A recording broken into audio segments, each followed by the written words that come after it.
So, part two. I was 18. I was a freshman in college. My parents were divorced. I was pretty much going back and forth between my mom and dad's house at the time. I was not quite 18 yet. I was turning 18 actually in January, and I was a cheerleader at UNO. We had weight training every morning. This was in 98. So I got up that morning, went to weight training, and just felt something that was off in class. Now the night before, I had gone out to a movie with my boyfriend or something. And I got home around 11, and my dad knocked on my door and he asked me if I was asleep yet. And being a 17-year-old, I was like, no, but I'm almost asleep. And that is the guilt that I carried with me for years and years and years, is that I didn't get out of bed. I didn't get up and talk to him. I had no idea. I did not have the mental capacity to understand the amount of pain he was in, the hurting he was doing, the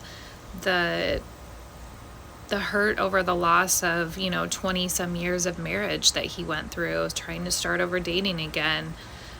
He had a form of ALS that was causing him to limp, so he was embarrassed. He didn't like having to walk with a cane. And he didn't want anyone to take care of him, even though I would have in a heartbeat. So I went to class that morning, went to my cheerleading, weight training, and I got to freshman seminar. It was my first class, and I looked at my friend next to me, and I was like, I gotta go home. Like, something's just off today. She was like, okay, go. I remember driving down my street, and my dad owned and managed a bunch of apartment buildings downtown. So, it was his own schedule. He was an entrepreneur just like me. And I remember pulling up and seeing his car in the driveway, and I froze. I knew that was wrong, because this point it was probably about 10 o'clock. So, he was definitely gone by then. The house lights were dark. The coffee pot wasn't on. It was like walking in slow motion. And I just remember walking into his room, and I saw that his arm was like straight up in the air, kind of like a bend, like the elbow. And I remember thinking that was really weird, and I was like, Dad, are you okay? And I remember touching his leg, and it was cold. And I freaked out, and I looked over at his face, and his eyes were wide open, and I screamed. Of course, I screamed. I cried. I lost it.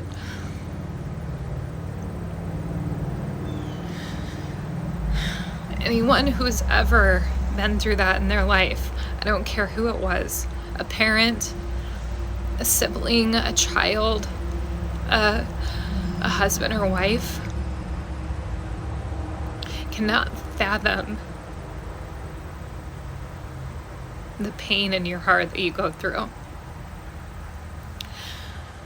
That day was just like something you couldn't even imagine. People going in and out of your house, cops, of course, coroners, questions and questions about the night before and what happened and the day of. And I was this 17-year-old, this little girl. I have a 17-year-old now. I have a almost 20-year-old. And I would do anything to take pain away from them like that I felt. I was never the same girl again. I'd go for weeks without talking to my family. I lived with my sister at the time, which helped. I moved in for 2 weeks with my mom after everything happened with my dad, and I was told that I needed, to find something more permanent.